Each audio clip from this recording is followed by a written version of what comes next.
video's recording. Let's talk a little bit about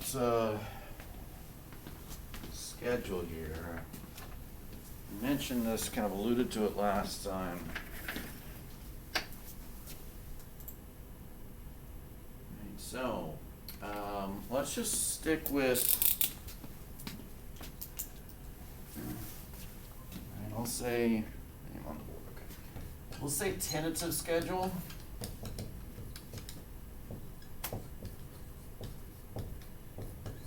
So basically what will happen is I'm working with some trying to get some guest speakers to come in.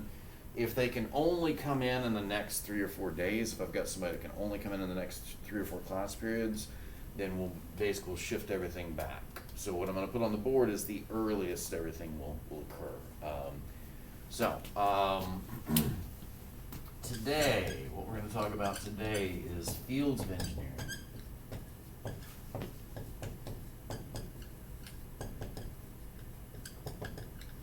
On, let's see, today's Tuesday, so on Thursday,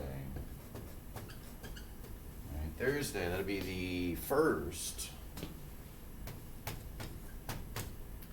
We're going to talk about thermodynamics, and basically within that, we're going to talk about energy, engines, and motors. And then let's see, so that'll put at Tuesday, so a week from today, Tuesday the 6th, on Tuesday the 6th, we will review for midterm.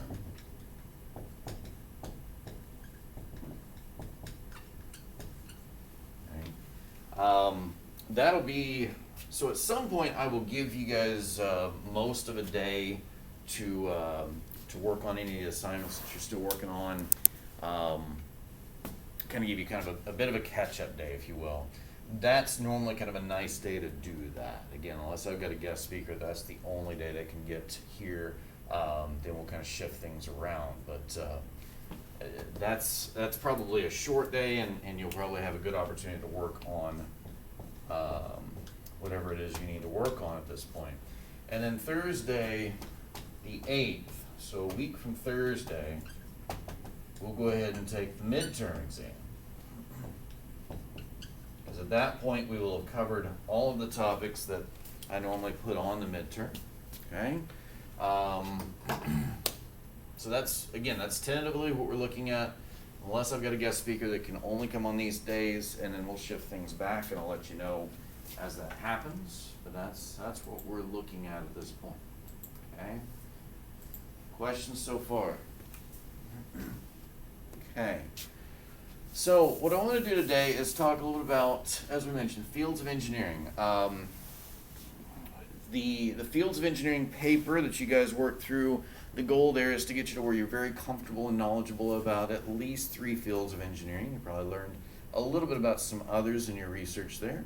And it's just a good exercise in communication. It's something we don't always have a lot of time to work on, communication, whenever we really get pretty deep into problem-solving classes like statics and thermo.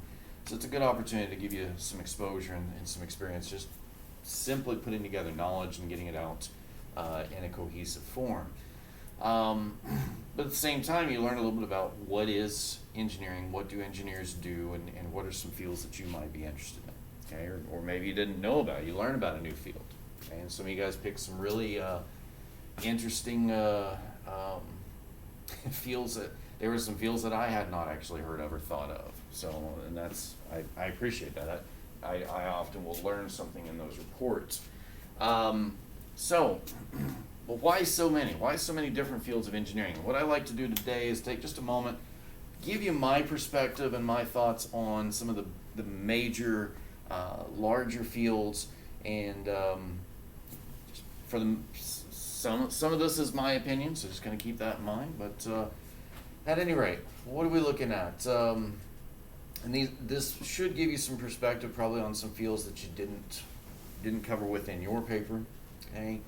if we look at what is engineering, well, engineering is the application of existing knowledge, scientific and mathematical knowledge, to solve practical problems, okay, to solve or accomplish specific tasks. Maybe that's coming up with a new solution to a problem, or maybe that's refining and improving a particular problem, okay? So, again, use existing knowledge to solve problems in the best way possible. So, that's really, when you think about that, solving problems, and you think about all the problems you encounter, all the products, all the devices you encounter today, and think about all the different kinds of engineers required to make something like that happen.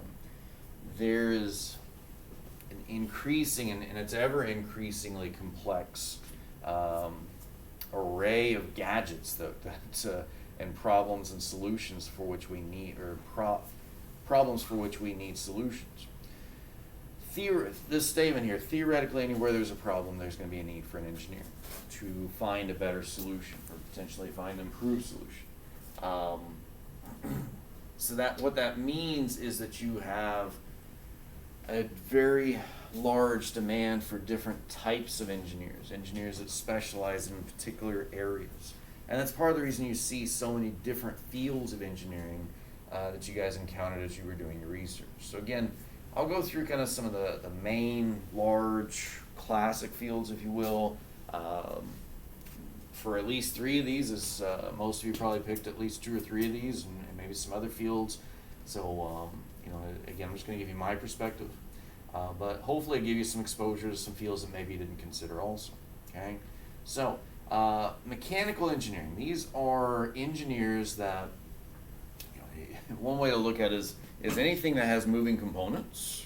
There's going to be a need for, or potentially a need for, mechanical engineers. These are engineers that work with devices or machinery that transmit forces and transmit energy, and modify the way that energy or forces are transmitted. Not only are they going to be developing new devices, but also working with creating the machinery or the processes that create those new devices, or modify those new devices, or improve those new devices. Now, this is there's 2 main categories most of mechanical engineering will fit into. One of those is the design and control of mechanical systems. Okay?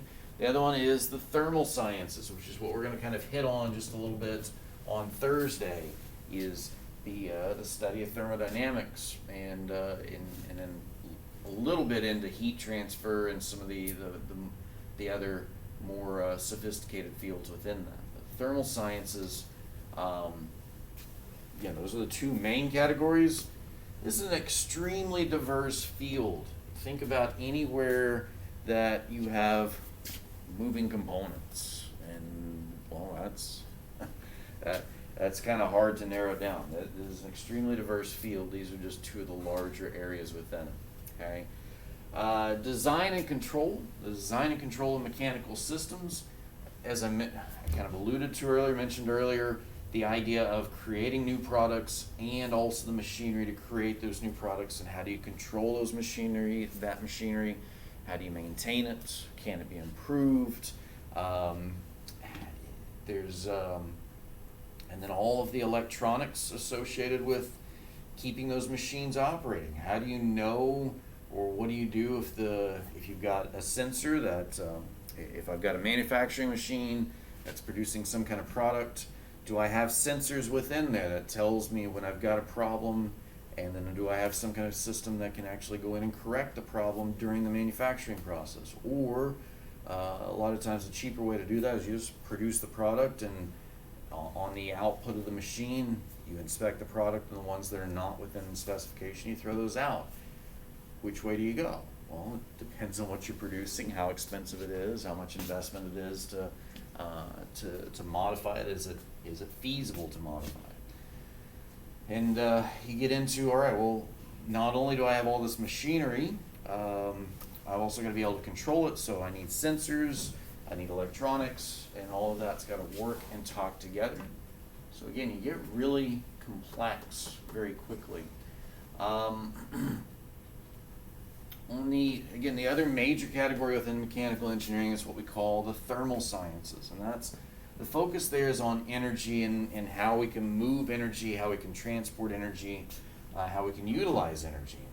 And how do we move energy around? Well, one of the common ways you can move energy around is using some kind of a fluid, whether that's a gas or a liquid or a substance. In the case of a refrigeration system, a substance that goes between vapor and liquid throughout the entire refrigeration process. Or in the case of a steam engine, you have water that's going from vapor to liquid and back and forth. So moving that energy from one location to another, and then utilizing or adding or removing energy from the fluid as it moves around, controlling of all of that, the heating and cooling systems within buildings. This is all one of the guest speakers that I try to get, that I'm working with, and we'll see if his schedule allows. He actually does, he's a mechanical engineer, and he works for an architectural firm, and he's in charge. One of his major jobs is sizing or determining the heating and cooling system for large buildings like this one. Okay? And so, again, it's one of the two main areas within mechanical engineering. You will find, I don't know if you guys noticed this, you will find sometimes a pre-med option within mechanical engineering. Or sometimes a biomechanical engineering degree. You'll see those occasionally. What happens there, or the reason for that, okay, is, probably 10 to 20 years ago, or maybe even more, there was a lot of funding and a lot of investment, both the government and other entities had made in trying to develop biomedical engineering within this country and really build up the infrastructure there. There weren't a lot of biomedical engineering programs around the country to really take advantage of that funding that was available. And so what you have and what you'll see is a lot of mechanical, chemical, and sometimes even electrical engineering programs around the country said, oh, well, we can bring in a faculty member or two that has more of a biological focus or more of a medical focus, and we can build up programs around that, and they were able to grow into those areas. So that you still see some of that. The result there is biomedical engineering has really kind of grown as a field and matured to where it's more stable on its own, but you will definitely see some pre-med options or bio options within some of these classic fields. Mechanical engineering is one of those. Now, how does that work? Well, if you think about, we just talked about mechanical engineering being, the control and design of mechanical systems, some kind of set of moving parts with some types of sensors telling what those moving parts are doing and whether they're doing the right thing or not. And you look at an organism, right, especially a mammal, reptile, any kind of vertebrate animal. What have you got? You've got a collection of moving parts driven by some kind of motor. These are muscles, but it's basically a motor, right? Controlled by some kind of electrical control system, powered by chemical sensors. That's very similar to, if you think about it that way, that is basically a mechanical system that has some type of controls within it. So just something to think about. Right? So there are definitely some programs around if you wanted to get into med school, if that was kind of more biological research. It's not uncommon to find a program where you could get your med school requirements, and sometimes med schools will look favorably on engineering students. Okay? All right, another field, aerospace engineering. So tied very closely typically with mechanical engineering programs. There are often not a lot of difference in the curriculum. I don't think it's quite fair to say it's a specialized mechanical engineer, but in some aspects it is. Aerospace engineering, of course, is those engineers that solve problems associated with any kind of craft that travels through the atmosphere or outside of the atmosphere. And so what you'll find is there's typically two major areas within this. You've got your aeronautical engineers, those that design craft that travel inside the atmosphere, and astronautical engineers, those that design craft to travel outside the atmosphere and or solve problems associated with those craft. It's not uncommon you'll find aerospace engineering within a mechanical engineering program, or tied very closely to, or taught out of the same school. In fact, it's more common that you see than not. The reason for that is, from a university perspective, it's a lot more efficient for them to have multiple programs within one administrative structure. Okay, so what that means is if I've got faculty in mechanical engineering and faculty in aerospace engineering, and they have very similar interests, they go after very similar funding, they need very similar laboratory spaces, and there's a lot of times there's not a lot of reason to have then a department head, an administrative staff, and an advisor for aerospace engineering, and then duplicate all of that for mechanical engineering when one set of administrative staff can only manage and support both of those. So you will see different disciplines sometimes within engineering combined when you look at the university, just because it makes sense, they're very closely related, and it's easier to support them that way. And mechanical and aerospace are two of those. So just almost anywhere in the country you look, those two programs will be within the same school. Okay. All right, so another field of engineering, a lot of you guys picked civil in your fields paper, talked about civil, and that's perfectly fine. It's as we discussed when we talked about the history of engineering, it's essentially one of the oldest, it's probably the oldest existing field of engineering that still exists in some modern form today, very similar to what it was when it was first formed. So as people moved away from kind of this nomadic existence, and we began to build civilization, right? Began to build up cities, settle in larger and larger groups, you begin to acquire problems associated with civilization, and that's really kind of what civil engineers focus on, is solving those problems associated with civilization and the civil needs. Modern civil engineers, of course, are designing bridges, or overseeing the implementation of bridges or other structures, utility systems, right? Water, sewage, sometimes electrical systems, just making sure that all of the needs for civilization are being met and trying to find the best way to do those. As the storms and as natural events become more and more intense, that's definitely an area where we're going to continue to experience problems, and we'll need innovative solutions. Right? Again, as we mentioned, arguably the oldest field of engineering. Originally, engineering kind of was broken into two main branches of military and civil engineering. We talked about during the history of engineering. So it's arguably the oldest existing field of engineering. Modern emphasis on buildings, structures, roads, utilities, etc. Environmental engineering, right? So very similar to what we saw with mechanical and aerospace engineering, where those two fields are often taught together out of the same school. Civil and environmental engineering are often two fields taught out of the same school. Down the road here, you've got a school of civil environmental engineering and environmental science. All of those are tied together in down the road for us there. That's not uncommon at all to see both civil and environmental engineering tied together in the same school. Or you've got civil engineering with an environmental option within it. Those are kind of two common ways you could pursue environmental engineering. You'll find there are a lot of different fields of engineering sometimes that have an environmental option. You'll see it in kind of the biological, biosystems area. You'll see it in chemical sometimes, but definitely almost always you'll see either an environmental engineering program or an environmental option within civil engineering. For a while, that was actually one of the fastest, just within the last decade or so, that was one of the fastest growing fields of engineering.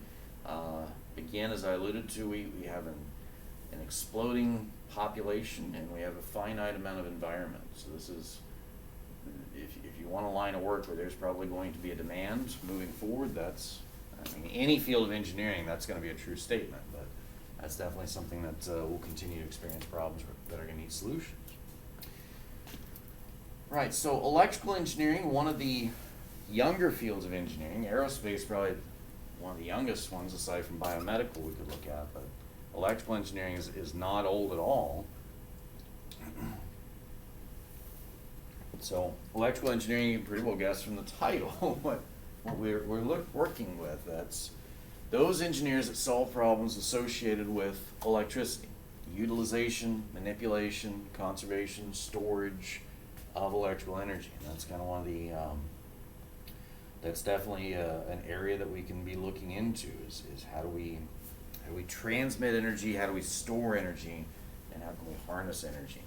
A lot of times, electrical engineers, it's not uncommon they'll be broken into, just like any other field, some subfields within that. Your distribution engineers, your power grid engineers, sometimes referred to as old school electrical engineers. Those are the ones that will kind of focus more on the large scale transmission, the power grid, the power lines, the substations, things of that nature.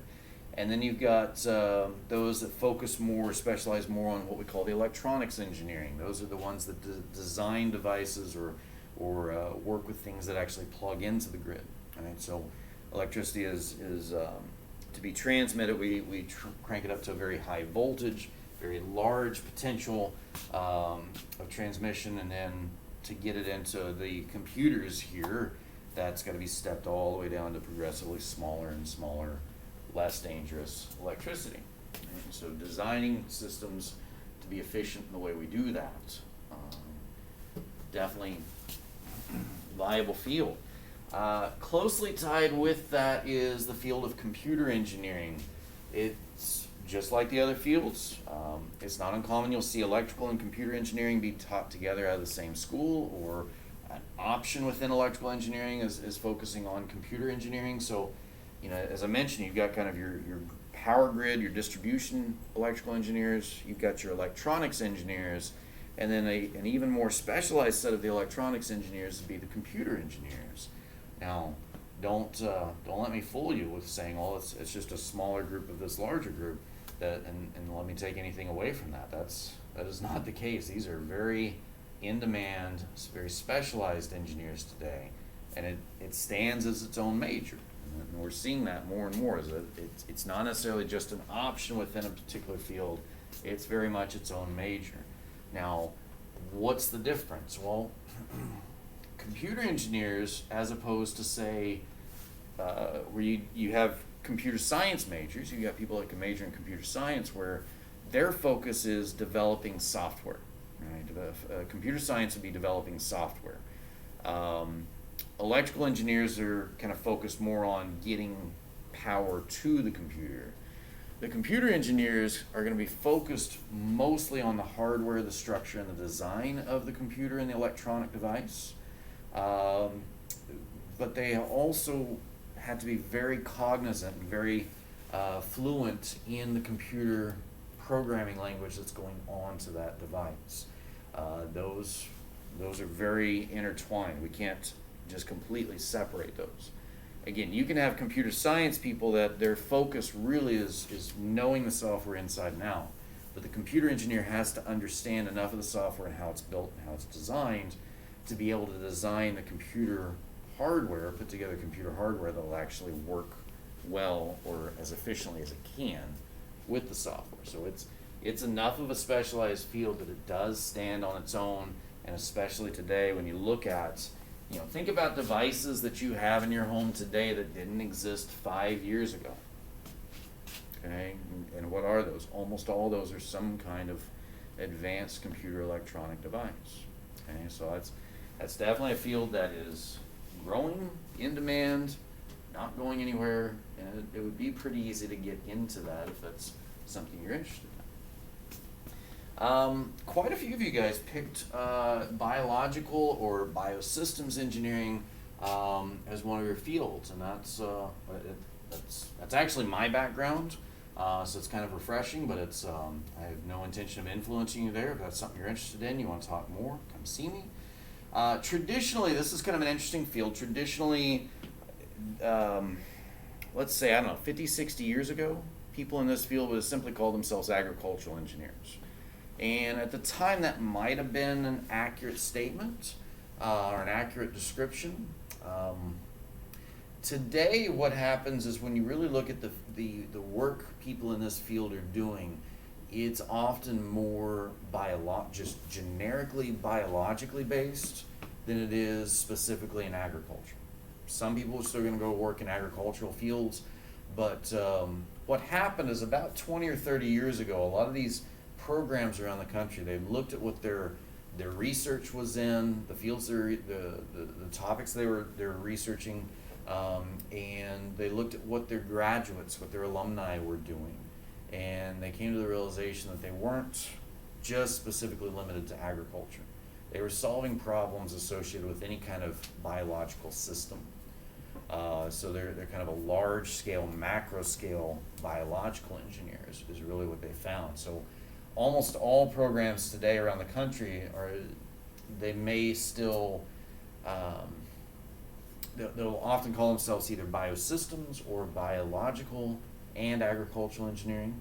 It's very rare that you'll see just a traditional agricultural engineering program. There's still a few, but almost all of them have, again, kind of gone more. It's not that they shifted, it's just that this is where they were working, was in the area of biological problem solving, large scale, macro biological problems. So that definitely still includes agriculture. But that can also include forestry. That can include construction. Right? If I'm working with the soil system is a large, diverse. The soil itself is not biological, but it has direct ramifications with a very large biological ecosystem. So, a lot of companies that manufacture construction equipment will hire engineers from this area. It's as you can imagine, if you think about where do you encounter a biological material within your day-to-day life, and you're going to find those a lot of places, from any wood that you interact with, from any leather that you use, as well as food and pharmaceuticals, is a very broad field, and so you often will see a large set of options within this field. So if you look at a biosystems or a biological engineering program, you probably see a lot of options. And it's not uncommon, you'll see kind of a machinery option. You probably see some kind of either food or bioprocessing option, and a lot of times an environmental option. So if you're thinking about environmental engineering, and you're just not as interested necessarily as kind of the more civil route, if you really want to know more about or work more with the impact biologically in the environment, that's definitely an area that you can look into. Chemical engineering. I feel like every chemical engineer I interact with wants to tell you that you can't go a day of your life without interacting with something that a chemical engineer has designed or worked on, and that's probably a true statement, but it's probably true for a lot of fields of engineering, but that's definitely something I do hear from chemical engineers a lot of times. And that is true. What do these guys do? Well, they work solve any kind of problem associated with utilization of chemical reactions or chemical properties of materials. And that's just like any other field. That's a very, very broad range that can cover. Sometimes that's extracting energy through chemical reactions. Sometimes that's using chemical reactions to create new products. A lot of times the real focus of a chemical engineer as opposed to a chemist, where your chemist is going to create some new product in a small batch in a laboratory setting. The chemical engineer's job then a lot of times will be to take this process that we know works, produces this product that we're after. How do I scale that up from, you know, a beaker size amount in a laboratory setting and get that up to where that's something I can produce on a large enough scale to make it profitable to actually run through. Getting from that laboratory size batch to a continuous large scale flow process is not always simple, and that's, you know, there's potential there for an engineer to work. The process by which we separate crude oil from, when you pull crude oil out of the ground, that is a mixture of all kinds of compounds: methane, propane, butane, all the way up to your octane that we put in the gas tank, and then some of the heavier, longer carbon chains that we use to make things like wax, diesel, and things of that nature. Separating that crude oil out into all the different components, that's a process that was developed by chemical engineers initially. Okay. So again, as we said, just about any field of engineering we've talked about has impacted your life in some way, but definitely chemical engineers are within that. You think about, especially today with the hand sanitizers, right? How do I scale up my ethanol or propanol production to where we can accommodate that? Any kind of soaps, any kind of detergents, plastics, these are all products that have had, chemical engineering has had an impact on either creating or finding ways to make them more efficient. Chemical engineering is another one of those fields where we do see a pre-med option or a biochemical option. That's not at all uncommon. Right, so that makes sense, right? As we said, a biological organism, any kind of biological organism. Earlier I said invertebrates, but honestly vertebrates, but even invertebrates, even insects and things of that nature, still this collection of mechanical system driven by chemical sensors controlling an electrical system. That's there's all kinds of engineering possibilities there. So chemical engineers is another one of those fields that it's not uncommon that they pursued the kind of some funding and for the biomedical engineering and growing that base. Sometimes that spawns and produces a biomedical engineering program, and sometimes that just simply, again, you'll still see some pre-med options or biochemical options within chemical engineering. If you were to go a medical, med school route, that is a very viable way to do it, because chemical engineers go ahead and they take all kinds of chemistry courses. One of the most med schools have a requirement of substantial amount of chemistry. So if you get a chemical engineering degree, you've already met all of those. We just have to throw some biology on top of that, and some anatomy, physiology, things like that on top of it. So it is a very good way to get a lot of your med school requirements, and also have a chemical engineering degree to fall back on if you decide med school is not really what you want to do. So just something to think about. Okay, petroleum engineering. So it's not uncommon that petroleum engineering will be, like we saw with some of the other fields, will be closely tied in with the School of Chemical Engineering. Now that's, in our state, that we don't see that necessarily. Well, I guess actually at one school there is, and if you go down the road, sometimes you'll see petroleum engineering will be taught out of kind of more the earth sciences and geology school, which we see that in our state. Okay.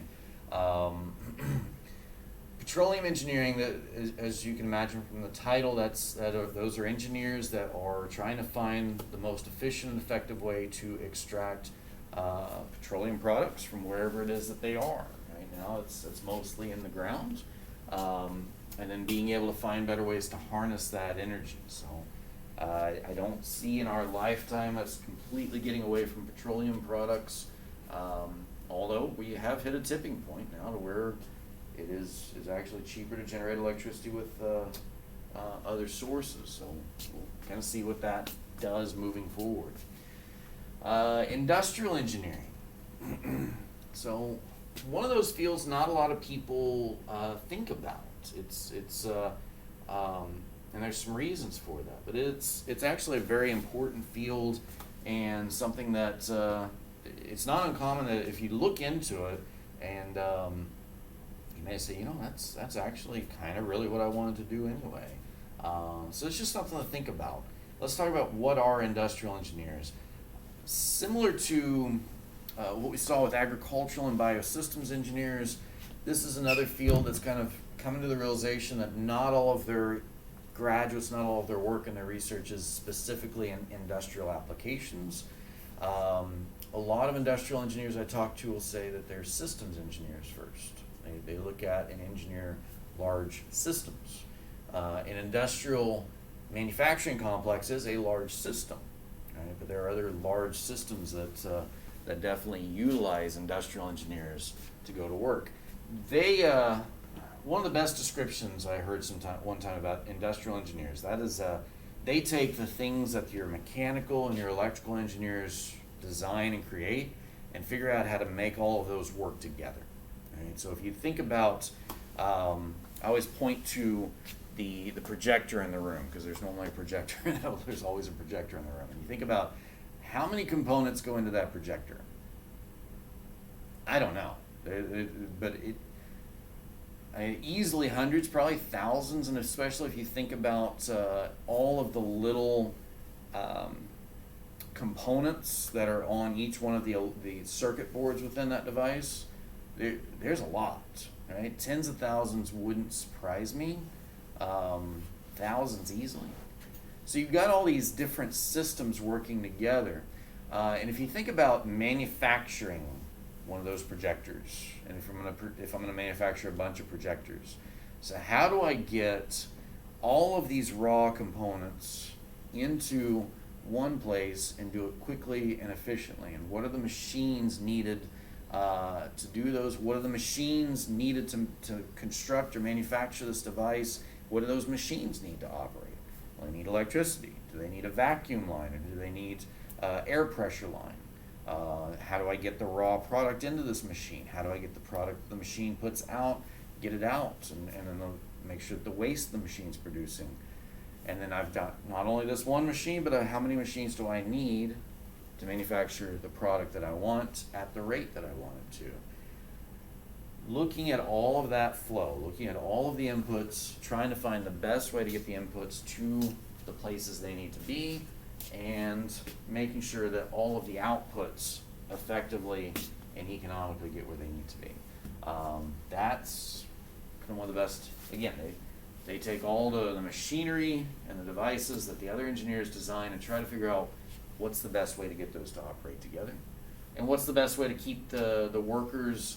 Ergonomics is another area within industrial engineering. How do we make sure that the workers are taken care of and have what they need? Because we've learned over the years, it's much better to make sure you've got a worker that is healthy and well taken care of than it is to deal with lawsuits and train new workers to come in and replace the ones we burned up. It's much better to invest in the people. So that's another area within industrial engineering that there's lots of potential for. Okay, where do these people go to work now? Large amusement parks have been historically one of the larger hiring entities of industrial engineers. Hospitals, large, what we call big box stores, so like the Walmarts and the Best Buys of the world. These are places also where you've got multiple inputs. How do we efficiently get as many inputs as we can and effectively get the outputs that we want out of those? Okay. Biomedical engineering.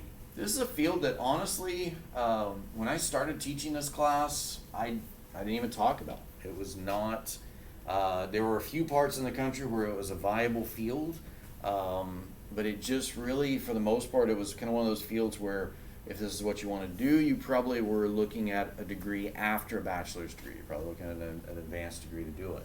That's not necessarily the case anymore. This is a field that is beginning to mature enough, right, to where you wouldn't have to have an advanced degree to get into this field. There's now work available for somebody with just a bachelor's degree in biomedical engineering. to go to work and have a lucrative career. It is a very new field. I would argue it's probably the newest field of all the ones that I've talked about today, at least in its current form. Okay. Historically, it's one of those, as I said, I would recommend to people that want to do this, go get you a bachelor's degree in maybe chemical or mechanical engineering, and then go get a master's or a PhD degree in this area that's more specialized.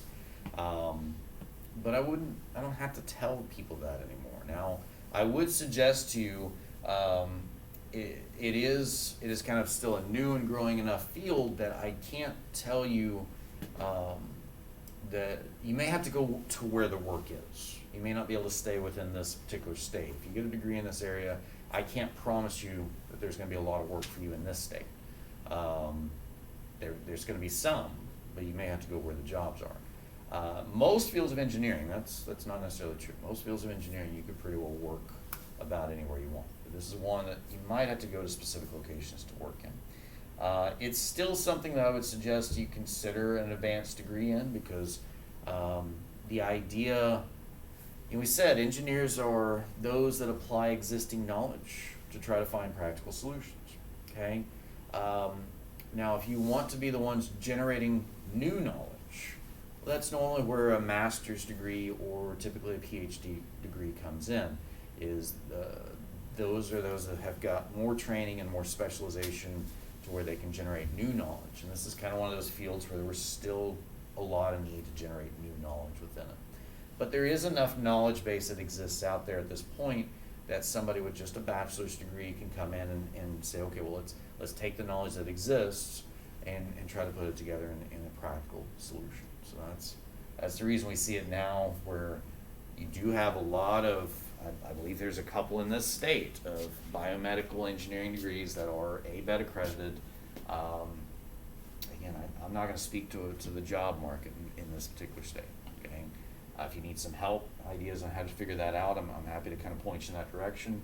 I don't know off the top of my head. Okay. All right.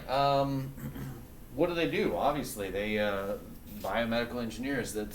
These are engineers that are going to solve problems associated with medical devices, medical applications, so applying medicine to specific regions or more effective, more efficient medicine delivery, applying radiation just to the specific location where it needs to go and not just broadcasting radiation to throughout the body and causing major damage to kill the disease, the cancer, whatever it is what we're after.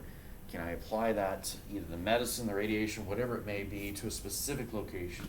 Or imaging systems, where today we can normally have a pretty good idea of what's going on inside the body and what we're going to expect before we actually have to put somebody under anesthesia and cut into them and look around, where that wasn't a true statement decades ago. Right? Today we have imaging technology that will look inside the body and generate a three-dimensional view to where we've got a pretty good idea what's in there before we get in there. So there's definitely a lot of opportunity if that's something that interests you. But I'd say that's true just about any field of engineering anyway. Okay. All right. Questions, comments, complaints for me? Yes? What's the difference between like software engineering and a computer science major? I don't know if I've got the best answer for that one, honestly. I would have to look more into specifically a software engineering program, which I'm not familiar with. I mean, I've heard of them, but I've not looked extensively into their curriculum. So I can't answer off the top of my head that one effectively. I can make something up, but that's not fair to you. So, right? Yeah. Other questions?